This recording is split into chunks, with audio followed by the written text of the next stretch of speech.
चलिए इसी के साथ हमारे मार्केट एक्सपर्ट को भी हम जोड़ लेंगे और आज हमारे साथ शो में शामिल होंगे ट्रेजबुल सिक्योरिटीज के भाविक पटेल जी, केडिया कमोडिटीज के अजय केडिया और मोतीलाल ओसवाल फाइनेंशियल सर्विसेज के मानव मोदी कुछ देर में हमारे साथ होंगे।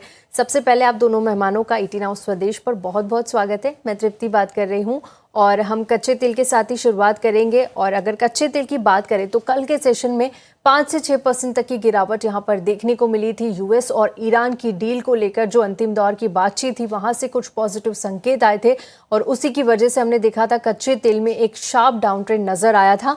और हालांकि जो प्राइजेस है इंटरनेशनल मार्केट में ब्रेंट अभी भी $100 के नीचे बना हुआ है, लेकिन फिर से एक रीबाउंड निचले स्तरों से देखने को मिल रहा है क्योंकि कल देर रात ईरान पर, जो ईरान के साउथ पार्ट है वहां पर अमेरिका ने फिर से कुछ सैन्य कार्रवाई की, जिसके चलते जो चिंता है फिर से गहरा गई है और बाजार में थोड़ी सी घबराहट इन लेवल्स पर जरूर बनी हुई है।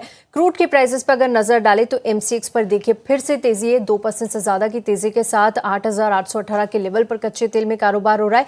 वहीं इंटरनेशनल मार्केट की बात करें तो जैसा मैंने अभी बताया कि गिरावट आई थी $100 के नीचे, लेकिन फिर भी जो प्राइसेस है करीब 2.5% की तेजी के साथ $98 पर कारोबार कर रहा है। वहीं WTI क्रूड की बात करें तो यहाँ पर भी 91 से $92 के आसपास ही आप WTI क्रूड को भी कारोबार करता हुआ देखेंगे। हाविक जी, कच्चे तेल में आगे आपको क्या चाल नजर आ रही है? क्या ये वॉलेटिलिटी कितने दिन तक जारी रह सकती है? कुछ ईज आउट हुआ है तो क्या प्राइसेस आपको लग रहा है कि 90 के नीचे जाएंगे ब्रेंट क्रूड के? देखिए तृप्ति जी, अभी तो फिलहाल नहीं लग रहा है कि 90 के नीचे, बट हाँ, अगर कोई मेमोरेंडम ऑफ अंडरस्टैंडिंग होती है तो मुझे लग रहा है कि यस, 90 के नीचे शायद जा सकते हैं। देखिए, आई थिंक ये जो न्यूक्लियर डील होने वाली है वो तो मुझे लग रहा है कि टाइम लगेगा, क्योंकि वो ओबामा के टाइम पे हमने देखा था कि एटलीस्ट 6 से 8 महीने लगे थे न्यूक्लियर डील में। बट अभी के लिए जो प्रोस्पेक्ट है वो ये है कि शायद 2 महीने के लिए सीज फायर एक्सटेंड कर सकते हैं। तब तक स्ट्रेट ऑफ हॉर्मोज ओपन कर सकते हैं, जो एसेट्स है फ्रोजन वो अनलॉक कर सकते हैं, और न्यूक्लियर डील की जो बातचीत है वो चलती रहेगी। तो मुझे लग रहा है वो मार्केट के ऊपर थोड़ा ज्यादा पॉजिटिव सेंटिमेंट नहीं लेके नजदीक में नियर टर्म में एटलीस्ट स्ट्रेट ऑफ हॉर्मोज है वो ओपन हो सकता है। आई थिंक न्यूक्लियर डील तो जो है वो शायद थोड़ा टाइम ही लगेगा, that is no doubt. But market में अभी के लिए मुझे लग रहा है कि शायद स्ट्रेट ऑफ हॉर्मोज ओपन होती है तो एक डेफिनेटली करेक्शन देखने को मिल सकता है। जैसे केडिया जी ने भी बताया कि देखिए, प्री वॉर प्रोडक्शन आते आते आई थिंक 3 से 4 महीने लगेंगे, तो थोड़े तो एलिवेटेड रहेंगे। तो लग रहा है कि WTI है अब तक 85 से 108 यही रेंज में मुझे लग रहा है कि ट्रेड करेगा। डेफिनेटली वॉलेटिलिटी है, जब तक डॉटेड लाइन पे साइन नहीं होती, जब तक कोई पीस टॉक से ईरान और यूएस के दोनों के वहां से एग्रीमेंट नहीं होती, तब तक मुझे लग रहा है कि वॉलेटिलिटी बनी रहेगी। इंट्राडे यस, मैं केडिया जी से सहमत हूँ। मुझे भी लग रहा है कि आज के दिन थोड़ा बाय करके ही चलना चाहिए, बट क्योंकि वॉलेटिलिटी ज्यादा है, 8800 का जो कॉल ऑप्शन है वो बेहतर रहेगा। अराउंड 620 के करीब बाय करके चल सकते हैं। 700 के टारगेट के लिए 580 का स्टॉप लॉस रहेगा, तो 8800 का कॉल ऑप्शन बाय करके चल सकते हैं। बिल्कुल, तो वॉलेटिलिटी तो मार्केट में है, लेकिन आज के लिए आपको बाय करके चलना चाहिए और टारगेट भी जो है आपको बताया स्टॉप लॉस के साथ, तो आप वहां पर ट्रेड कर सकते हैं। बाय की रणनीति फिलहाल ब्रेंट क्रूड पर भाविक जी की तरफ से बढ़ेंगे। और अब हम चर्चा करेंगे सोने और चांदी की। देखिए, सोने चांदी में पिछले जब से कच्चे तेल में थोड़ी नरमी आई थी, थोड़ी बहुत तेजी यहाँ पर देखने को मिली थी, लेकिन आज फिर से अगर बात करें तो चांदी में बड़ी गिरावट, करीब 1.5% तक गिरी हुई, 2,72,545 में चांदी में कारोबार हो रहा है। वहीं अगर सोने की बात करें तो आधे % की गिरावट सोने में भी देखने को मिली, 1,58,200 के लेवल पर सोने में कारोबार हो रहा है। वहीं इंटरनेशनल मार्केट्स के लेवल पर भी एक बार नजर डाल लेते हैं तो देखिए, इंटरनेशनल मार्केट में भी चांदी काफी नीचे आती हुई नजर आई, लेकिन उसके बाद 1% की तेजी, $77 के करीब कारोबार। वहीं सोने की बात करें तो 4,530 के लेवल पे कारोबार हो रहा है। हल्की फुल्की तेजी यहाँ पर कह सकते हैं। जो डॉलर है वहां पर थोड़ी सी जब वीकनेस देखने को मिली तो हमने थोड़ी सी रिकवरी सोने में आते हुए देखी थी। कच्चे तेल के प्राइसेस नीचे आए, उससे भी कई हद तक यहाँ पर सोने चांदी की कीमतों को सपोर्ट मिला, लेकिन फिर से एक बाउंस बैक और रेंज बाउंड दायरे में ही कारोबार कह सकते हैं। भाविक जी, सबसे पहले आपसे समझना चाहेंगे, सोना चांदी यहां पर देखिए वॉर की स्थिति में पूरा उल्टा कारोबार यहां पर होते हुए दिखाया, लेकिन थोड़ी सी तेजी जरूर नजर आई। लेकिन उसके बाद आज के सेशन की अगर बात करें तो फिर से हम देख रहे हैं कि चांदी में गिरावट है और सोना फिर से अपनी एक सुस्ती में चला गया है। क्या करना चाहिए इन लेवल्स पर और आगे की चाल किस तरह से देख रहे हैं आप? पता है, एक सीमित दायरे में ही सोने और चांदी अगर हम देखें तो आ चुके हैं, और ओवरऑल भी देखें तो आई थिंक 4450 एक स्ट्रॉन्ग सपोर्ट जोन बन के चल रहा है गोल्ड में। मुझे लग रहा है 4600 एक रेजिस्टेंस अगर वो ब्रेक करता है तो ऊपर 47 तक भी जा सकता है। देखिए सोने और चांदी अभी भी अगर देखें तो ट्रिगर की वेट कर रहे हैं कि जहाँ पे यूएस और ईरान के बीच में क्या इसके समझौते होते हैं। दूसरी बात अगर हम देखें दूसरी तरफ तो अभी भी इन्फ्लेशन जो है वो काफी स्ट्रांग है, उसकी वजह से लग रहा है कि शायद मार्केट एक्सपेक्ट कर रहा है कि दिसंबर में एटलीस्ट 25 बेसिस पॉइंट का रेट हाइक भी हो सकता है। देखिए केविन जो नए फेड के प्रेसिडेंट है उन्होंने भी ऐसा बोला है कि शायद अगर नेक्स्ट रेट कट या रेट हाइक होगा तो वो रेट हाइक ही पसंद करेंगे। और ईसीबी की तरफ से भी अभी स्टेटमेंट आया कि जो इन्फ्लेशन है वो अभी स्पिल ओवर हो रहा है from energy to consumer goods, तो वो भी कहीं ना कहीं आगे जाके टाइपिंग कर सकते हैं, जिसकी वजह से गोल्ड और सिल्वर दोनों में हम देख रहे हैं कि अभी दबाव कंटिन्यू हो रहा है। बट डेली चार्ट पे अभी भी देखिए आई थिंक 4450 के नीचे जब तक सोना नहीं जाता है तब तक अभी भी व्यू पॉजिटिव है। सेम वे अगर चांदी की बात करें तो 74 के नीचे नहीं जाता है तब तक पॉजिटिव है। तो इंट्राडे आई थिंक दोनों में बाय करके चल सकते हैं, बट ओवरऑल मुझे सोना ज्यादा बेहतर लग रहा है सिल्वर के कंपैरिजन में इंट्राडे।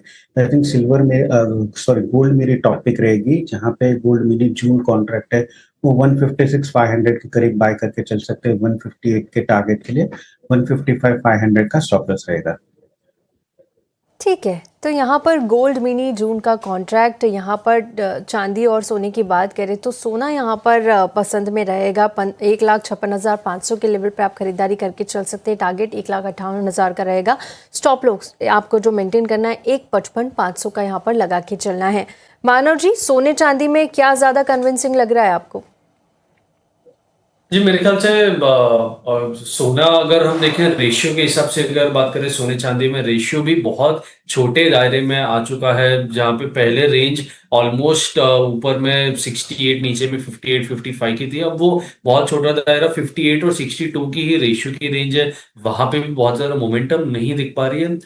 मुझे ऐसा लग रहा है कि अभी भी काफी कंफ्यूजन है with respect to the overall market, जहां पे यूएस ईरान के टेंशन में अभी भी रिस्क प्रीमियम है जो इन्फ्लेशन को और ज्यादा इनवाइट कर रहा है ऊपर में आने के लिए।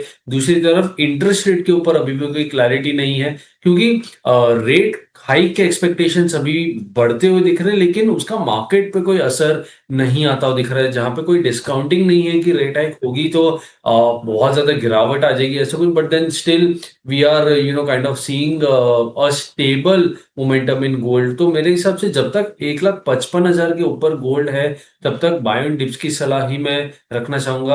1,55,000 बहुत इंपॉर्टेंट सपोर्ट है। प्लस कॉमेक्स और एमसीएक्स के बीच में डिस्पैरिटी भी काफी ज्यादा डोमेस्टिक और फिजिकल में आती हुई हमें दिख रही है एट सर्टेन इंटरवल्स, जहां पे एमसीएक्स थोड़ा डिस्काउंट में हमने आता हुआ देखा था और फिजिकल जो कैश मार्केट है वो और ज्यादा डिस्काउंट में ट्रेड कर रहा है। तो काफी ज्यादा वेरिएबल्स अगर हम देखें तो वोलेटिलिटी उस वेरिएबल को जस्टिफाई अभी के लिए नहीं कर पा रही। शायद हमें यूएस ईरान वॉर के चलते यूएस के वॉल्यूम्स अगर शाम को आते हैं मे बी थोड़ी एक्टिविटी तब आती हुई दिखे, लेकिन अभी के लिए अगर मैं गोल्ड की बात करूं तो 1,58,700 के आसपास अगर आता है तो वहां पे बाई करने की सलाह होगी।